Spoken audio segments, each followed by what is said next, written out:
નમસ્તે મિત્રો, ભગવતી ક્લાસીસમાં આપ સૌનું સ્વાગત છે.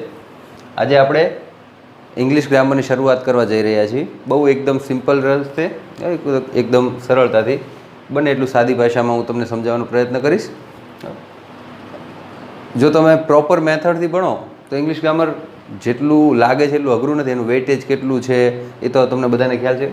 દરેક એક્ઝામમાં, સિલેબસમાં ઇંગ્લિશ ગ્રામર તો કમ્પલસરી છે જ. બરાબર, તો એક અગત્યનો ટૉપિક છે અને એકદમ સરળ રીતે આપણે એને ભણવાનો પ્રયત્ન કરીશું. ઓકે, ચાલો તો શરૂ કરીએ. ઇંગ્લિશ ગ્રામર એનો સૌથી બેઝિક ટૉપિક, જેને આપણે ટેન્સીસ તરીકે ઓળખીએ. ઇંગ્લિશ ગ્રામર તમારે ભણવું હશે તો એના માટે બેઝિક વસ્તુ છે, તમને ટેન્સીસ આવડવા જોઈએ. તમે બધા ભણેલા જ છો. લગભગ 5મા 6ઠા ધોરણથી આપણે સ્કૂલમાં ટેન્સીસ ભણતા આવ્યા છીએ, એટલે તમને બધાને આવડે જ છે. છતાં પણ બરાબર થોડુંક બ્રશઅપ આપણે એને કરી લઈએ. બરાબર છે? ઓકે, ચાલો તો આપણે ટેન્સીસ શરૂ કરીશું. ચલો, સૌપ્રથમ તો બરાબર ટેન્સીસ છે શું? આપણે અત્યાર સુધી આપણે જ્યારે સ્કૂલમાં ભણતા હતા ત્યારે આપણને એક એવી ટેવ છે કે ટેન્સીસ ભણીએ. ધારો કે પહેલો છે સિમ્પલ પ્રેઝન્ટ ટેન્સ, સાદો વર્તમાન કાળ. તો એમાં શું કરશું? આપણે ગોખી નાખશું સાદો વર્તમાન કાળની હકારાત્મક વાક્યની, મતલબ વિધાન વાક્યની વાક્ય રચના, એની નકારાત્મકની વાક્ય રચના, એનું પ્રશ્નાર્થ વાક્યની વાક્ય રચના, એની પેસિવ વોઇસની વાક્ય રચના. બરાબર, આપણે ગોખવાનું નથી. એક બહુ થોડુંક એક બેઝિક વસ્તુ છે. આ તમારા મગજમાં બેસી જશે તો ટેન્સીસ એટલે અઘરા નહીં લાગે. કોઈ પણ વાક્ય રચના તમારે ગોખવાની જરૂર નહીં પડે. ધારો કે કોઈ પણ એક સિમ્પલ વાક્યથી શરૂ કરીએ. પહેલાં એક બેઝિક થોડીક વિષયની ચર્ચા કરશું ને પછી આપણે સીધા ટેન્સીસ પર જઈશું. ઓકે, ચાલો. ધારો કે ગુજરાતીમાં કોઈ વાક્ય છે, બરાબર, એકદમ સરળ વાક્યથી આપણે શરૂઆત કરશું. ધારો કે મારે કોઈ આવું વાક્ય કહેવું છે કે તમે ક્રિકેટ રમો છો.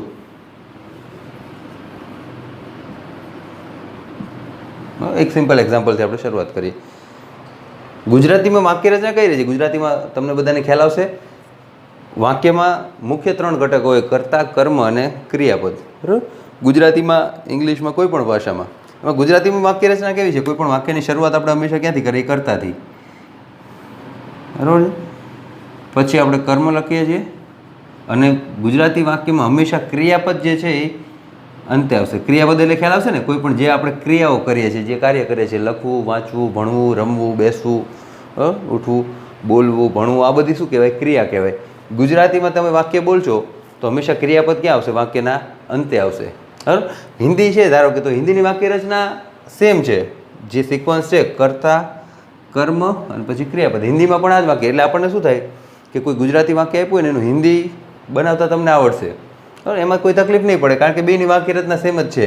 કે તમે ક્રિકેટ રમો છો એને હિન્દીમાં તમે કહેશો તુમ ક્રિકેટ ખેલ રહે હો અથવા ખેલતે હો. કારણ કે વાક્ય રચના સેમ છે, ખાલી તમારે વર્ડ ટુ વર્ડ તમારે એનું હિન્દીમાં ટ્રાન્સલેટ કરવાનું છે. પણ ઇંગ્લિશમાં થોડીક વાક્ય રચના અલગ છે. બરાબર, એક વસ્તુ તમારા મગજમાં બેસી જશે તો પછી જે ઇંગ્લિશના જે સેન્ટેન્સીસ છે, જે કાળ છે, બરાબર, એના ભણવા માટે તમને અઘરું નહીં પડે. ઇંગ્લિશમાં અલગ શું છે? બરાબર, ગુજરાતીની વાક્ય રચના તમને ખ્યાલ આવી ગઈ કે એમાં શું આવશે? કર્તા, કર્મ અને ક્રિયાપદ. ઇંગ્લિશમાં થોડો ફેરફાર થાય છે. ધારો કે આ વાક્ય છે એનું ઇંગ્લિશ કરીશ ને તો એમાં એક સામાન્ય ફેરફાર આવશે કે ઇંગ્લિશમાં શું થશે? શરૂઆત તો વાક્યથી કરતાથી જ થાય. ધારો કે આનું ઇંગ્લિશ, યુને ઇંગ્લિશમાં આપણે શું, સોરી, તમે ઇંગ્લિશમાં આપણે શું કહીએ છીએ? યુ. બરાબર છે, પણ ફેર ક્યાં પડશે કે ગુજરાતીમાં કરતા પછી આપણે શું લખતા હતા? કર્મ અને છેલ્લે ક્રિયાપદ લખતા હતા. ઇંગ્લિશમાં શું કરવું પડશે હંમેશા કે કરતા પછી તરત જ શું થશે? ક્રિયાપદ પહેલાં આવશે અને કર્મ છેલ્લે થઈ જશે. એટલે આ માટે શું કરીએ? આપણને જે ટેવ છે ને, આપણે ગુજરાતીનું ઇંગ્લિશ કરવા જઈએ ને તો આપણે શું કરશું કે શબ્દનું ઇંગ્લિશ કરવા જશું કે યુ ક્રિકેટ પ્લે, રમવું ઇંગ્લિશમાં પ્લે કહીએ છીએ. બરાબર, તો યુ ક્રિકેટ પ્લે અથવા યુ ક્રિકેટ પ્લેઇંગ એવું કરશો તો એ વાક્ય ખોટું છે. ટેવ શું રાખવાની? ગુજરાતીનું ઇંગ્લિશમાં કરવું હોય તો પહેલાં શું કરવાનું? કરતા તો જે પહેલાં છે એ તો રાખવાનું છે. પછી તમારે શું કરવાનું? જે ક્રિયાપદ આપણે છેલ્લે લખતા હતા ને એને તમારે પહેલાં લખવાનું છે. રમવું એને ઇંગ્લિશમાં શું કહેવાય? પ્લે. બરાબર છે, અને પછી જે કર્મ જે વાક્યમાં હોય એ છેલ્લે લખશું, યુ પ્લે ક્રિકેટ. એટલે ટૂંકમાં હું તમને એટલું કહેવા માગું છું, બરાબર છે, આપણે જો ટેન્સીસ શરૂ નથી કર્યા પણ તમને એટલું ખાલી પહેલાં વાક્ય રચના એક ઇંગ્લિશની સમજી જાઓ. તમારે દરેક ટેન્સમાં અલગ અલગ વાક્ય રચના ગોખવાની જરૂર નથી. સ્ટ્રક્ચર શીખી જાઓ. ગુજરાતીમાં શું હતું? ક્રિયાપદ છેલ્લે આવતું હતું, ઇંગ્લિશમાં શું થશે, કરતાં પછી તરત જ આપણે પહેલાં શું લખવું પડશે, ક્રિયાપદ. એટલે આનું ઇંગ્લિશ તમે આવું નહીં કરી શકો, યુ ક્રિકેટ પ્લે એવું નહીં કરાય, બરાબર છે. થોડોક ક્રમ બદલાઈ જશે. તમારે શું કહેવું પડશે, તમે ક્રિકેટ રમો છો એને ઇંગ્લિશમાં શું કહેશું, યુ પ્લે ક્રિકેટ. પછી આપણે કાળ ભણશું એટલે ખ્યાલ આવશે. ધારો કે તમે ક્રિકેટ રમ્યા હતા, ભૂતકાળનું વાક્ય હોય તો અહીં શું થશે, યુ પ્લેડ ક્રિકેટ, બરાબર. ક્રિયાપદનું રૂપ બદલાશે ખાલી, કે વર્તમાન કાળ હોય તો ક્રિયાપદનું વર્તમાન કાળનું રૂપ આવે, ભૂતકાળ હશે તો ત્યાં તમારે ક્રિયાપદનું ભૂતકાળનું રૂપ કરવું પડશે, ભવિષ્યકાળ હશે તો ક્રિયાપદનું ભવિષ્યકાળનું રૂપ. ટૂંકમાં બદલાશે શું, તમે કાળ ભણો છો, જે ટેન્સીસ આપણે ભણવાના છે, તો ટેન્સમાં બદલાશે શું, ક્રિયાપદનું રૂપ. કોઈ પણ કાળ હોય, હું ક્રિકેટ રમું છું તો આઈ પ્લે ક્રિકેટ, અથવા તમે ક્રિકેટ રમો છો તો યુ પ્લે ક્રિકેટ. તમે ક્રિકેટ રમ્યા હતા, મારે ધારો કે ભૂતકાળની વાત કરવી છે તો હું શું કરી નાખીશ, આનું ભૂતકાળનું રૂપ, યુ પ્લેડ ક્રિકેટ, બરાબર છે. ભવિષ્યકાળ મારે એમ કેવું હોય કે તમે ક્રિકેટ રમશો, બરાબર, ભવિષ્યની વાત કરવી છે તો અહીં શું કરીશ, યુ ભવિષ્યકાળનું રૂપ શું કઈ રીતે બને, કે ક્રિયાપદની આગળ શેલ અથવા વિલ લગાડવાનું, યુ વિલ પ્લે ક્રિકેટ. ટૂંકમાં યુ એમ નામ રહેશે કોઈ પણ કાળમાં, ક્રિકેટ એમ નામ રહેશે. બદલાશે શું, તમારે ફોકસ શેના ઉપર કરવું, કાળ ભણવું હોય તો તમારે શીખવાનું શું છે, ક્રિયાપદના રૂપ. હવે ક્રિયાપદનું વર્તમાન કાળનું રૂપ, વર્તમાન કાળ હોય તો વર્તમાન કાળનું રૂપ, ભૂતકાળ હોય તો ભૂતકાળનું રૂપ, ભવિષ્યકાળ હોય તો ભવિષ્યકાળનું. ટૂંકમાં સિમ્પલ એટલું છે. હું એમ કહું છું, તમારે કોઈ, હું તમને વાક્ય રચના નહીં ગોખાવું કે કરતા પછી ક્રિયાપદનું ભૂતકાળનું રૂપ, પછી કર્મ, પછી અન્ય શબ્દ, એવું નહીં કરીએ. હવે મારે તમને ફોકસ ખાલી આના ઉપર કરવાનું છે કે આપણે ક્રિયાપદનું રૂપ. ટૂંકમાં ઇંગ્લિશ લખતા અથવા બોલતા શીખવું હોય તો ફોકસ ક્યાં કરવાનું છે, ક્રિયાપદના રૂપ ઉપર. આપણે જેને સ્પોકન ઇંગ્લિશ કહીએ છીએ, સ્પોકન ઇંગ્લિશમાં બીજું કંઈ નથી. હા, આ જ વસ્તુ છે. આની પ્રેક્ટિસ કરો એટલે તમે ઇંગ્લિશ ફટાફટ બોલી શકશો. ટૂંકમાં આવી ટેવ ભૂલી જજો કે આપણે શબ્દનું ઇંગ્લિશ કરવું છે, અથવા ક્રિયાપદની પાછળ, બરાબર, મોટા ભાગે જે આપણે કહીએ ને આઈએનજી લગાડવું, ક્યારે એમિઝાર મૂકવું, બધું આપણે ભણશું. ટેન્સીસમાં આપણે બધું ભણવાનું જ છે. આપણને જે મગજમાં છે ને કે વર્તમાન કાળ હોય તો એમિઝાર આવે, ભૂતકાળ હોય તો વોઝ વેર આવે, બરાબર, પ્લેઇંગ આઈએનજી વાળું રૂપ આવે, ઈડી વાળું, બધું આપણે ભણશું. પણ ટૂંકમાં અત્યારે બેઝિક વસ્તુ આટલી સમજો, એક કે ઇંગ્લિશ ને ગુજરાતીમાં ફેર શું છે, કે ગુજરાતીમાં કર્મ પહેલાં આવે, છેલ્લે ક્રિયાપદ. ગુજરાતી વાક્ય કોઈ પણ લખશું તો ક્રિયાપદ હંમેશા ક્યાં આવશે, અંતે, બરાબર, ગુજરાતી અને હિન્દી બેમાં. એટલે ગુજરાતીમાંથી હિન્દી આપણને ઇઝીલી ફાવે, પણ ગુજરાતીનું ઇંગ્લિશ કરવામાં તકલીફ પડે છે, અથવા તો બોલતી વખતે આમ શૂટ નથી થતું. એનું કારણ શું છે, કે એની વાક્ય રચનામાં આટલો ફેર છે કે આપણે ક્રિયાપદ પહેલાં લેવાનું છે. ક્લિયર છે, બરાબર.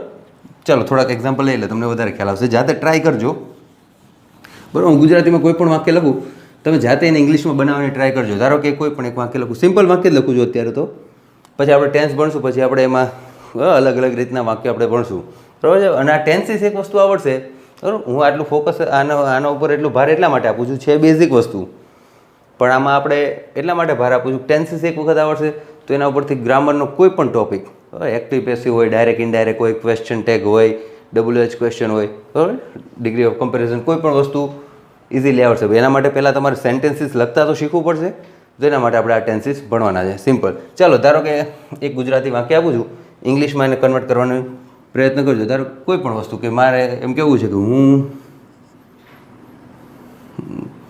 ચાલો કોઈ પણ, કે હું સિમ્પલ વાક્ય લખું છું, ચાલો હું સફરજન ખાઉં છું. બહુ બેઝિકથી શરૂઆત કરું છું, બરાબર. બહુ સિમ્પલ વાક્ય છે. આ દરેક શબ્દોને ઇંગ્લિશ તો આવડે જ છે, કે હું ઇંગ્લિશમાં આઈ કહેવાય, સફરજન ઇંગ્લિશમાં એપલ કહેવાય, ખાવું ઇંગ્લિશમાં ઈટ કહેવાય, એવું તો તમને ખ્યાલ છે જ, બરાબર છે. તો આને ખાલી ગોઠવતા તમારે શીખવાનું છે. કઈ રીતે કહેશો, હું સફરજન ખાઉં છું, ઇંગ્લિશમાં કઈ રીતે કહેશો, સમજો.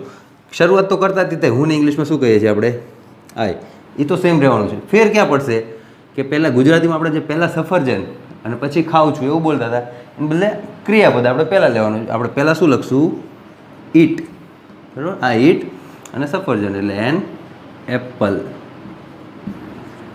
ખ્યાલ આવશે?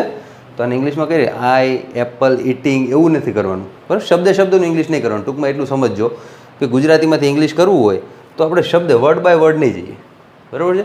આપણે શું એક ટેવ એવી રાખો ને, આપણે ક્રિયાપદ પહેલાં, બીજું કંઈ નથી. પછી આપણે ભણશું ભૂતકાળ, હું સફરજન ખાધું હતું, બરાબર. મારે એવું કહેવું હોય કે મેં સફરજન ખાધું હતું, તો અહીં શું કરશું, ઈટનું ભૂતકાળનું રૂપ કરી નાખશું ate. I ate an apple, એટલે મેં સફરજન ખાધું હતું. હું સફરજન ખાઈશ તો I shall eat an apple. એ બધું આપણે ભણશું કે આ ભવિષ્યકાળનું રૂપ કહેવાય, આ ક્રિયાપદનું મૂળ રૂપ કહેવાય, અને આ ક્રિયાપદનું ભૂતકાળનું રૂપ કહેવાય. ટૂંકમાં આ તો હજુ આપણે ટેન્સીસની શરૂઆત નથી કરી, પણ ટૂંકમાં કેવું હોય તો સાદો વર્તમાન કાળ છે આવડું વાક્ય, આઈ ઈટ એન એપલ. સાદો ભૂતકાળ એટલે આઈ એટ એન એપલ, અને સાદો ભવિષ્યકાળ એટલે I shall eat an apple. એ બધું આપણે હું તમને ભણીશ, એમાં જે વસ્તુ ધ્યાનમાં રાખવાની છે બધી સમજવું. પણ ટૂંકમાં તમને આઈડિયા એટલો અત્યારે તમને એટલું ક્લિયર થવું જોઈએ કે આપણે ફોકસ ક્યાં કરવાનું છે, ક્રિયાપદનું રૂપ. આઈ એમ નામ રહેવાનું છે, એન એપલ એમ નામ રહેવાનું છે, બરાબર છે. એમાં કોઈ ફેર કાળ બદલાય. ભૂતકાળ ક્યારે જો આઈનો કંઈ કર્તાનો ક્યારેય ભૂતકાળ ન થાય, કર્મનો ક્યારેય ભૂતકાળ ન થાય. ભૂતકાળ કેનો થાય? ક્રિયાપદનો, બરાબર છે. જે ક્રિયાપદનું રૂપ છે એ બદલાશે, બરાબર. એટલે ટેન્સીસમાં, બરાબર, એના શરૂ કરતાં પહેલાં મારે એક આટલી ચર્ચા કરવી હતી તમારી સાથે કે આપણે જ્યારે ટેન્સીસ ભણીએ તો આપણે ફોકસ ક્યાં કરવાનું છે, આપણે શીખવાનું શું છે? ક્રિયાપદનું રૂપ. કયા કાળમાં ક્રિયાપદનું કયું રૂપ આવશે એ વસ્તુ અગત્યની છે. ઓકે, ખ્યાલ આવશે. તો ચાલો આપણે હવે ટેન્સીસ શરૂ કરીએ. ટોટલ આપણે ઇંગ્લિશમાં 12 કાળ છે, બરાબર. ટોટલ 12 ટેન્સીસ છે અલગ અલગ રીતના, બરાબર. ધારો કે મૂળ આપણે મુખ્ય 3 પ્રકાર કરીએ કે કાળ આપણને ખબર છે ગુજરાતીમાં કે વર્તમાન કાળ, ભૂતકાળ ને ભવિષ્યકાળ, બરાબર. જે વસ્તુ થાય છે એ વર્તમાન કાળ, જે થઈ ગઈ છે ને આવું હતું, પાછળ હતું હતી એવું વાક્ય આવશે એ ભૂતકાળ, થશે, બરાબર, આવું કરશું, બધું ભવિષ્યકાળ છે. એના પાછા ઇંગ્લિશ ગ્રામરમાં આપણે ભણશું તો એના પેટા પ્રકાર ભણવા છે. ધારો કે વર્તમાન કાળ છે તો એના પાછા પેટા 4 પ્રકાર આવશે: સાદો વર્તમાન કાળ, ચાલુ વર્તમાન કાળ, પૂર્ણ વર્તમાન કાળ અને ચાલુ પૂર્ણ વર્તમાન કાળ. એ બધું આપણે સ્ટેપ બાય સ્ટેપ ભણશું એટલે તમને ખ્યાલ આવશે, બરાબર. કોઈ વસ્તુ અઘરી નથી, પણ આપણી જે કોમન જે મિસ્ટેક થતી હતી તમે ખ્યાલ આવશે, ભણશો ને એટલે તમને ખ્યાલ આવશે. છે ઇઝી, પણ આપણે નાની નાની વસ્તુમાં આપણે ભૂલ કરતા હતા, બરાબર છે. તો એમાં થોડુંક ધ્યાન આપશો એટલે ખ્યાલ આવી જશે. ઓકે, ચાલો તો આપણે શરૂ કરીએ. સૌથી બેઝિક અને સૌથી પહેલો કાળ. ચાલો શરૂઆત આપણે કરશું સાદો વર્તમાન કાળ. હા, સિમ્પલ પ્રેઝન્ટ. પ્રેઝન્ટ એટલે વર્તમાન, હા, ટેન્સ. ઓકે, ચાલો પહેલાં આપણે ત્રણેય કાળમાં જેનું બેઝિક સ્વરૂપ છે, જે સાદો વર્તમાન કાળ, પછી સાદો ભૂતકાળ અને સાદો ભવિષ્યકાળ, ત્યાંથી આપણે શરૂઆત કરશું. ચાલો પહેલાં સાદો વર્તમાન કાળ. ઓકે, તો વર્તમાન કાળની વાક્ય રચના કેવી હશે? હું વાક્ય રચના ગોખવાની જરૂર નથી, તમને બધાને ખ્યાલ આવી ગયો છે. ઇંગ્લિશ ગ્રામરમાં ધારો કે સાદો વર્તમાન કાળની કોઈ બુકમાં તમે વાક્ય રચના જોશો તો આ રીતે લખેલું હશે કે વાક્યની શરૂઆત ક્યાંથી થાય? કરતા, પછી ક્રિયાપદ. હવે એટલું યાદ રાખવાનું, કાળ બદલાશે ને તો કાળમાં એવું હશે કે ક્રિયાપદનું અહીંયા કેવું રૂપ આવશે? વર્તમાન કાળનું રૂપ આવું લખેલું હશે. હું તમને સમજાવું છું, આ વસ્તુ મારે તમને સમજાવું. હું કાળ ભણશું ને એટલે મારે તમને સમજાવવાનું શું થશે? ક્રિયાપદનું રૂપ. વર્તમાન કાળ હોય ત્યાં કયું આવશે? વર્તમાન કાળનું રૂપ. અને છેલ્લે આપણને ખબર છે કર્મ કે અન્ય શબ્દો જે પણ આપેલા હોય બધા, બરાબર, એ જોઈ લેશું આપણે. ઓકે, ટૂંકમાં અત્યારે કાળ ભણીએ છીએ તો તમારે ફોકસ એના ઉપર પડવાનું, વર્તમાન કાળનું. હું જ્યારે આપણે સાદું ભૂતકાળ ભણશું ને ત્યાં ફેરફાર શું થશે ખબર છે? સાદું ક્રિયાપદનું વકાનું રૂપ લખ્યું ને બદલે તમારે આટલું જ ફેરફાર થશે કે સાદું અહીં શું કે સાદું ભૂતકાળ આવશે તો અહીંયા ક્રિયાપદનું ભૂતકાળનું રૂપ આવશે. સાદું ભવિષ્યકાળ આવશે ત્યાં ક્રિયાપદનું ભવિષ્યકાળનું રૂપ આવશે. ટૂંકમાં ફોકસ આ બધું એમનામ જ રહેશે. રૂપ ક્યારે બદલાશે? ક્રિયાપદનું રૂપ, બરાબર. એ તો હું તમને આટલી વખત ચર્ચા કરી પછી ખ્યાલ આવી ગયો છે. ઓકે, તો ક્રિયાપદનું વર્તમાન કાળનું રૂપ. ઓકે, ચાલો હવે આ સમજવાનું છે કે ક્રિયાપદનું વર્તમાન કાળ. તો વર્તમાન કાળ છે ને સાદો વર્તમાન કાળ, આ જે ત્રણેય કાળ છે, સાદું વર્તમાન, સાદું ભૂતકાળ, સાદું ભવિષ્ય, ત્રણેયમાંથી સૌથી થોડોક મતલબ બીજા બે જે કાળ છે એના કરતાં થોડોક અઘરો હોય તો એ સાદો વર્તમાન કાળ છે. એનું કારણ શું છે કે ક્રિયાપદના વર્તમાન કાળના બે રૂપ હોય. કોઈ ક્રિયાપદ છે, ધારો કે ક્રિયાપદ છે પ્લે, બરાબર છે, આપણે જે હમણાં એક્ઝામ્પલ લીધું હતું એ, બરાબર છે. તો આ જે ક્રિયાપદ છે આ ક્રિયાપદનું મૂળ રૂપ છે, બરાબર છે, એ વર્તમાન કાળનું રૂપ કહેવાય. અથવા તો એનું એક બીજું રૂપ આવે છે એસ અથવા ઈએસ વાળું રૂપ, બરાબર છે. કે ક્રિયાપદનું જે એસ અથવા ઈએસ વાળું રૂપ જે છે એ પણ શું કહેવાય? ક્રિયાપદનું વર્તમાન કાળનું રૂપ. એટલે ટૂંકમાં ક્રિયાપદનું વર્તમાન કાળનું રૂપ એટલે શું થયું કે સાદું વર્તમાન કાળનું કોઈ પણ વાક્ય લખશું તો એમાં કાં તો ક્રિયાપદનું મૂળ રૂપ આવશે અથવા તો એનું એસઈએસ વાળું રૂપ આવશે. હવે ક્યારે મૂળ રૂપ આવશે અને ક્યારે એસઈએસ વાળું રૂપ આવશે એટલું આવડી જાય એટલે તમને સાદું વર્તમાન કાળ આવડી જશે, બરાબર છે. ચાલો સમજાવવું છે એના માટે તમારે સર્વનામ શીખવા પડશે, બરાબર છે. બહુ બેઝિક છે, કદાચ તમે 4થા 5મા ધોરણનો જે વિદ્યાર્થી હશે એને તમે કહેશો તો એ આવડશે. સર્વનામમાં ખ્યાલ આવે? સર્વનામ કઈ રીતે આવું કદાચ ભણ્યા હશો, જો જૂનું યાદ કરશો તો એમાં આપણે આવું રીતે બોલતા હતા, આવું આવતું ખબર? પ્રથમ પુરુષ, બીજો પુરુષ, ત્રીજો પુરુષ. બરાબર, આ વસ્તુ એવી છે કે જે કદાચ કોઈને જેને આવડતું હશે એને કદાચ આ સાંભળવાનો કંટાળો આવશે, પણ જરૂરી છે. આજે પહેલો લેક્ચર છે તો આપણે એમાં બેઝિકથી જ શરૂઆત કરશું. બરાબર છે. કદાચ કોઈને આ હું એટલા માટે કહું, આના ઉપરથી આપણને આ બેમાંથી કયું રૂપ ક્યારે વાપરવું ને એ નક્કી કરવામાં આપણે સર્વનામની જરૂર પડશે. બરાબર, આપણે આવું ભણતા હતા, પ્રથમ પુરુષ, બીજો પુરુષ, ત્રીજો પુરુષ, અને દરેકમાં શું હોય, એક વચન અને બહુવચન. આવું એક કોષ્ટક આપણે ભણતા હતા જ્યારે સ્કૂલમાં ભણતા હતા, ત્યારે આવું આવતું હતું. ખબર છે? આમાં શું છે, પ્રથમ પુરુષ એટલે શું કહેવાય ખબર છે? પ્રથમ પુરુષનો મતલબ શું થાય કે જે વ્યક્તિ બોલે છે એ પોતાના માટે જે શબ્દ વાપરશે ને એને શું કહેવાય, પ્રથમ પુરુષ. મતલબ પોતે, ધારો કે મારા માટે હું જે નામ વાપરીશ, હું, મારા માટે આપણે ગુજરાતીમાં શું કહીએ, હું એકલો હોય તો હું કહીશું, અમે એક કરતાં વધારે હોય તો આપણે શું કહીએ, અમે. ઓકે, તો હું અને અમે એ શું છે કે પ્રથમ પુરુષ. આપણે પોતાના માટે જે શબ્દ વાપરીએ ને બોલવાળા, એના માટે શું કહેવાય, પ્રથમ પુરુષ. એમાં એક વચન હોય, એક વચન એટલે એકલો હોય તેને આપણે ઇંગ્લિશમાં શું કહીશું, હું, અથવા તો ઇંગ્લિશમાં એને શું કહીશું, આઈ. બરાબર છે. અને બહુવચન હોય તો એ શું શબ્દ છે, વી. વીનો મતલબ શું થાય, અમે. આવું તો બધાને આવડે છે ને. આ પ્રથમ પુરુષમાં બે વસ્તુ હોય, એક વચન, એકલો હોય, બોલવાળો વ્યક્તિ એકલો હશે તો એના માટે શબ્દ શું વપરાશે, સર્વનામ શું વપરાશે, આઈ. એક કરતાં વધારે હશે તો અહીંયા શું વપરાશે, વી. એ રીતે બીજો પુરુષ. બીજો પુરુષમાં ઇંગ્લિશમાં એક યાદ રાખો ને, બીજો પુરુષ એક વચનમાં કોઈ શબ્દ નથી, પણ એક શબ્દ છે યુ. બરાબર છે. યુ એનો મતલબ શું થાય, તમે. હવે એક વચન હોય કે બહુવચન હોય, બેમાં બીજો પુરુષ માટે તો એક જ શબ્દ છે યુ. અને યુ હંમેશા કેવું હોય, બહુવચનમાં જ હોય. બરાબર, એટલે યાદ રાખજો કે યુ જ્યારે પણ શબ્દ વાપરો હોય તો એ હંમેશા એની સાથે આપણે એ સમજવાનું છે બહુવચનમાં જ આવશે. ઓકે, એટલે પહેલો પુરુષ એટલે ખ્યાલ આવી ગયો, બોલવાળો પોતાના માટે જે શબ્દ વાપરશે ને એને શું કહેવાશે, પ્રથમ પુરુષ. હું જેની સાથે વાત કરું છું એના માટે મારે કોઈ નામ, સર્વનામ વાપરવું હોય તો એના માટે જે શબ્દ વપરાશે યુ, એને શું કહેવાશે, બીજો પુરુષ. અને ત્રીજો પુરુષ શું થાય, જે બે વ્યક્તિ વાત કરે છે એ સિવાયના કોઈ વ્યક્તિની વાત કરવી છે તો એના માટે આપણે જે સર્વનામ વાપરશું ને તો એને શું કહેવાશે, ત્રીજો પુરુષ. હવે ઇંગ્લિશમાં ત્રીજા પુરુષ માટે, બરાબર, તમે બે વ્યક્તિ વાત કરો છો એ સિવાયના કોઈની વાત કરો તો એના માટે 3 અલગ અલગ શબ્દો છે. કે જો કોઈ પુરુષ હોય તો એના માટે હી, કોઈ સ્ત્રી હોય એના માટે શી, અને કોઈ વસ્તુ હોય, પ્રાણી હોય અથવા તો નાન્યતર જાતિની વસ્તુ હોય તો એના માટે ઈટ. બરાબર, ત્રણેયનો મતલબ તો એક જ સરખો છે, તે.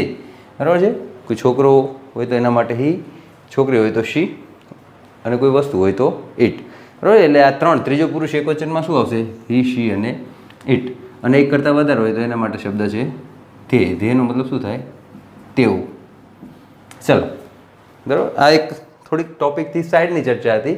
આ એટલા માટે કે અહીંયા સાદો વર્તમાનકાળ તમે શીખો તો મેં એક નિયમ એવો આવે છે કે ક્રિયાપદના 2 રૂપ છે, જે મૂળ રૂપ અને એસઈએસ વાળું રૂપ. બરાબર છે. તો એમાં નિયમ એવો છે સાદો વર્તમાનકાળનો, એક પોઈન્ટ આઉટ કરીને તમારે નિયમ લખવો હોય તો લખજો. બરાબર છે. એક નિયમ એવો લખ નાખજો સાદા વર્તમાનકાળમાં કે જ્યારે કર્તા તરીકે, આ એક નિયમ એવું લખજો, નોટ કરજો, કે જ્યારે કર્તા તરીકે, બરાબર, વાક્યની શરૂઆત કરો સૌથી પહેલું શું આવે છે, કર્તા આવે છે. તો નિયમ એવો છે કે જ્યારે કર્તા તરીકે, બરાબર છે, આ એક ખાસ શબ્દ વાંચજો, ત્રીજો પુરુષ એક વચન. આ એક વસ્તુ શીખો એટલે સાદો વર્તમાનકાળ તમને આવડી ગયો. બરાબર છે. કે કર્તા તરીકે જો ત્રીજો પુરુષ એક વચન આવે, હવે ત્રીજો પુરુષ એક વચન એટલે શું, એવું ખ્યાલ આવશે તમને? ત્રીજો પુરુષ એક વચન એટલે શું થાય, હી, શી અને ઇટ. આ ત્રણેય શું આવશે, ત્રીજો પુરુષ એક વચન. ટૂંકમાં એટલું યાદ રાખવાનું, જ્યારે કર્તા તરીકે ત્રીજો પુરુષ એક વચન આવે ત્યારે ક્રિયાપદનું, આ એક લગ્ન નાખજો, સાદો વર્તમાનકાળનું વાક્ય હોય અને જો કર્તા તરીકે ત્રીજો પુરુષ એક વચન હોય તો ક્રિયાપદનું કેવું રૂપ વાપરવાનું, એસ અથવા તો ઈએસ વાળું ક્રિયાપદ વાપરવાનું. બરાબર છે. આ એક વસ્તુ યાદ રાખજો. બરાબર, કે કર્તા તરીકે જ્યારે ત્રીજો પુરુષ એક વચન આવશે ને ત્યારે આપણે ક્રિયાપદનું જે રૂપ વાપરશું એ રૂપ કેવું હશે, એસ અથવા તો ઈએસ વાળું રૂપ. અને ત્રીજો પુરુષ એક વચન સિવાયનો કોઈ હોય, મતલબ આઈ હોય, વી હોય, યુ હોય, ધે હોય, ત્યારે આપણે શું વાપરવાનું, ક્રિયાપદનું મૂળ રૂપ. આપણે એક્ઝામ્પલ લેશું એટલે ખ્યાલ આવશે. આ એક, બરાબર, સાદું વર્તમાનકાળમાં બીજું કશું નથી ધ્યાન રાખવા જેવું, પણ એક જ વસ્તુ તમારે ધ્યાન રાખવું. અને અથવા અહીંયા ભૂલ પડશે, એક્ઝામમાં પણ ખાલી જગ્યા પૂછાશે તો તમારે એ વખતે શું જોવું પડશે, કરતા જોવું પડશે. બરાબર, ઓકે, ટૂંકમાં ખ્યાલ આવી જશે તમને. બરાબર છે.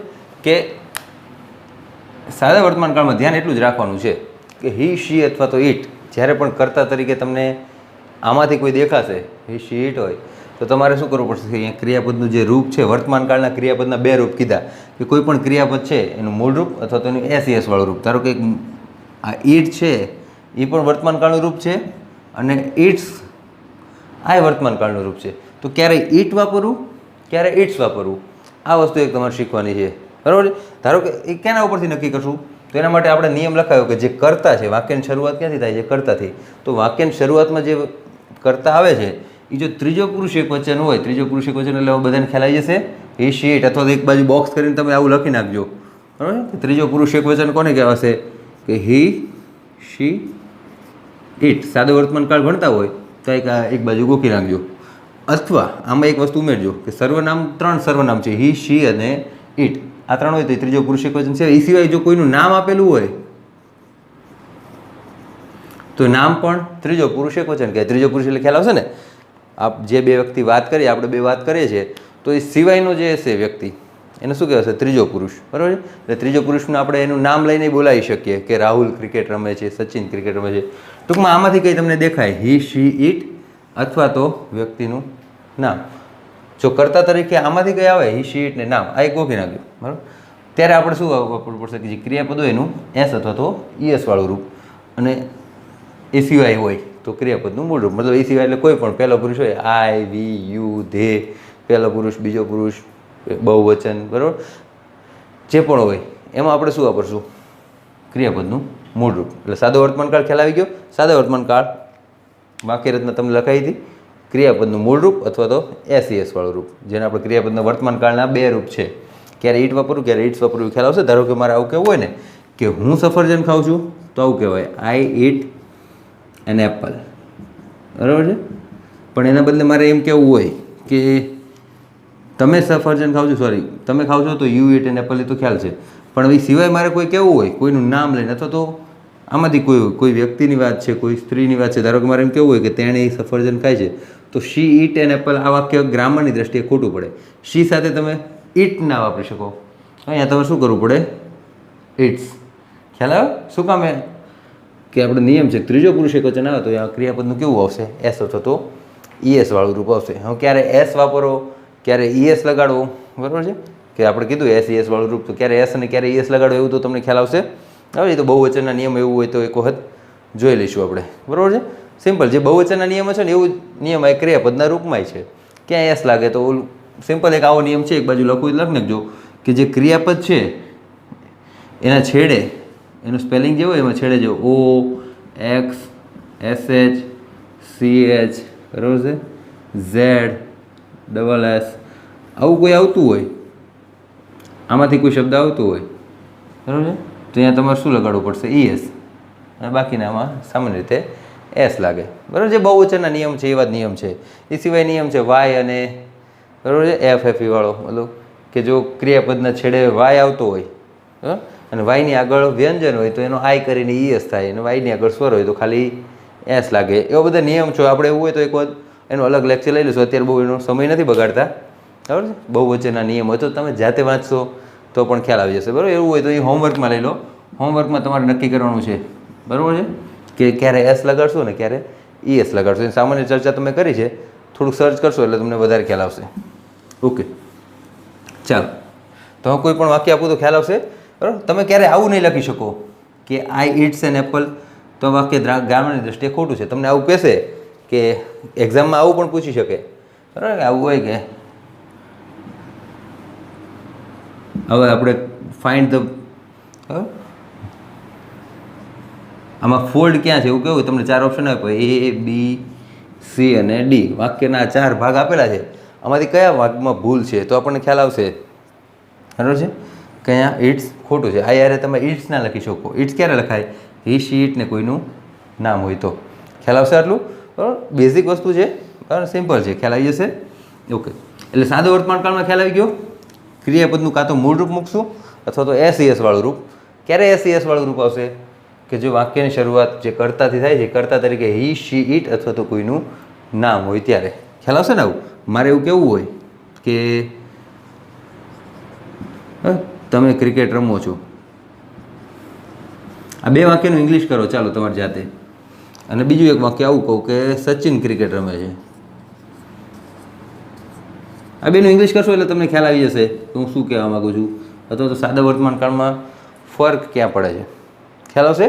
તમે ક્રિકેટ રમો છો અને સચિન ક્રિકેટ રમે છે. ઇંગ્લિશમાં શું થશે? જો અહીંયા તો ખ્યાલ આવી જશે કર્તાની શરૂઆત. ચાલો યુ. હવે આ તો તમને ખ્યાલ છે ને, ક્રિયાપદ પહેલાં લેવાનું, કર્મ છેલ્લે. આને તો આપણે ચર્ચા કરી. રમો છો ઇંગ્લિશમાં શું કહેવાય? પ્લે અને ક્રિકેટ. ચાલો ખ્યાલ હશે કે તમે ક્રિકેટ રમવું છે એવું કેવું હોય તો હું શું કહીશ? You play cricket. એને બદલે મારે એવું કેવું સચિન ક્રિકેટ રમે છે, તો મારે શું કરવું પડશે? ફેર ક્યાં પડશે? હું આવું નહીં કહી શકું. ખ્યાલ આવશે હું શું કહેવા માગું છું? આવું વાક્ય લખું ને તો એ ખોટું છે ગ્રામરની દ્રષ્ટિએ, કે સચિન પ્લે ક્રિકેટ, આવું ખોટું છે. અહીંયા તમારે શું કહેવું પડશે? Sachin plays cricket. કારણ શું? ત્યાં શું આવ્યું? ત્રીજો પુરુષ એક વચન. ત્રીજો પુરુષ એક વચન એટલે મેં લખાયું ને સાઈડમાં, હી શી ઇટ હોય અથવા તો કોઈનું નામ હોય. ખ્યાલ આવશે. એટલે સાદો વર્તમાન કાળ સિમ્પલ આટલું જ વસ્તુ છે, બરાબર છે. અને આ એક જ કાળ એવો છે જેમાં ક્રિયાપદના અલગ અલગ બે રૂપ વપરાય છે. બાકી આગળ આપણે જેટલા પણ કાળ ભણશું ને, ક્યાંય ક્રિયાપદના ડબલ રૂપ નહીં વપરાય. આ સાદો વર્તમાન કાળ એટલા માટે સાદો વર્તમાન કાળ બીજા બધા કાળ કરતાં થોડોક અઘરો છે, પણ તમે જોશો કે થોડુંક ધ્યાન આપો તો આમાં કંઈ અઘરું છે નહીં, બરાબર. એવું કંઈ નથી કે જે તમને અઘરું લાગે, બરાબર. ખ્યાલ આવી જશે. અને એટલા માટે જ આપણે બેઝિકથી બહુ સિમ્પલ એક્ઝામ્પલ લઈને ટ્રાય કરીએ છીએ. ખ્યાલ આવશે. ચાલો એક બે વાક્ય લખું છું સાદા વર્તમાન કાળના, તમે એને ઇંગ્લિશમાં લખવાની ટ્રાય કરો. હવે અત્યારે આપણે એવું શીખીએ છીએ હજુ કે ઇંગ્લિશમાં કઈ રીતે લખશું, પછી એક્ઝામમાં કઈ રીતે પૂછાશે, બરાબર. ક્વેશ્ચન કઈ રીતે આવી શકે એની આપણે ચર્ચા કરશું, બરાબર છે. અલગ અલગ રીતે આપણે બધી વસ્તુ ભણવાના છીએ.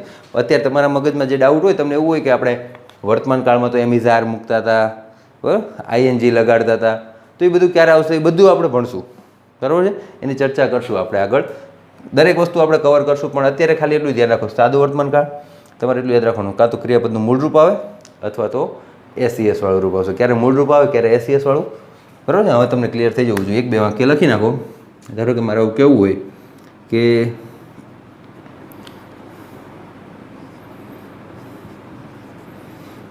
ગાય ઘાસ ખાય છે. તો ચાલો મને ખાલી એટલું કહો કે હું આવું લખું, અ કાવ ઇટ ગ્રાસ, બરાબર, ઘાસ ખાય છે. હું અહીંયા ક્રિયાપદનું મૂળ મતલબ ઈટ વાપરું કે ઇટ્સ વાપરું એ તમને ખ્યાલ આવવું જોઈએ. અહીંયા શું આવશે? ઈટ વાપરું કે ઇટ્સ વાપરું, બરાબર છે. મતલબ આ ત્રીજો પુરુષ એકવચન છે ને, એટલું યાદ રાખવાનું કે આઈ વી યુ ધે. આ આઈ વી અને યુ આ સિવાયનો કોઈ શબ્દ આવે ને એટલે ત્રીજો પુરુષ જ હોય, એટલું યાદ રાખવાનું. પહેલા પુરુષમાં શું આવે? આઈ અથવા વી આવે. બીજો પુરુષ શું આવે? યુ. એ સિવાય કોઈ પણ આવે, સર્વનામ હોય તોય ભલે, નામ હોય તોય ભલે. એ સિવાય આઈ વી યુ સિવાય કોઈ પણ હોય તો હંમેશા શું હોય? ત્રીજો પુરુષ. હવે તમારે નક્કી કરવાનું છે એક વચન છે કે બહુવચન, બરાબર. એક જ ગાયની વાત છે, બરાબર. એક વચન છે મતલબ આ ત્રીજો પુરુષ એક વચન છે, ત્યાં તમારે શું લખવું પડશે? ઇટ્સ લખવું પડશે. તમે આવું નહીં લખી શકો, અ કાવ ઇટ ગ્રાસ એવું નહીં લખાય, બરાબર છે. ત્યાં તમારે શું લખવું પડે? કાવ ઇટ્સ ગ્રાસ. શું કામ? આ એક શું છે? નામ જ છે, બરાબર છે. આ શું છે? હી શી ઇટ અથવા તો કોઈનું નામ આવે એટલે આપણે શું કરવું પડશે? એસ અથવા ઈએસ. ખ્યાલ આવશે આવું? ઓકે, સમજાઈ જશે. તો સાદા વર્તમાન કાળમાં બસ આટલું રાખીએ આપણે. સિમ્પલ છે. હા, કરતા પછી ક્રિયાપદનું વર્તમાન કાળનું રૂપ. વર્તમાન કાળના રૂપમાં બે વસ્તુ આવે, કાં તો મૂળ રૂપ આવે અથવા તો એસઈએસ વાળું રૂપ. ક્યારે મૂળ રૂપ, ક્યારે એસઈએસ વાળું રૂપ, એ તમને ક્લિયર છે. તો સાદો વર્તમાન કાળ ક્લિયર થઈ જશે, બરાબર. હવે નેક્સ્ટ લેક્ચરમાં આપણે પહેલાં આજુ આની નકારાત્મકની વાક્ય રચના અને એના પ્રશ્નાર્થ વાક્યો, બરાબર છે, એ ચાલુ કરીને પછી આપણે સાદો ભૂતકાળ શરૂ કરશું, બરાબર છે. અત્યારે અહીં સુધી રાખો અને થોડીક પ્રેક્ટિસ કરજો, ખ્યાલ આવી જશે. ઓકે, ચાલો તો હવે નેક્સ્ટ લેક્ચરમાં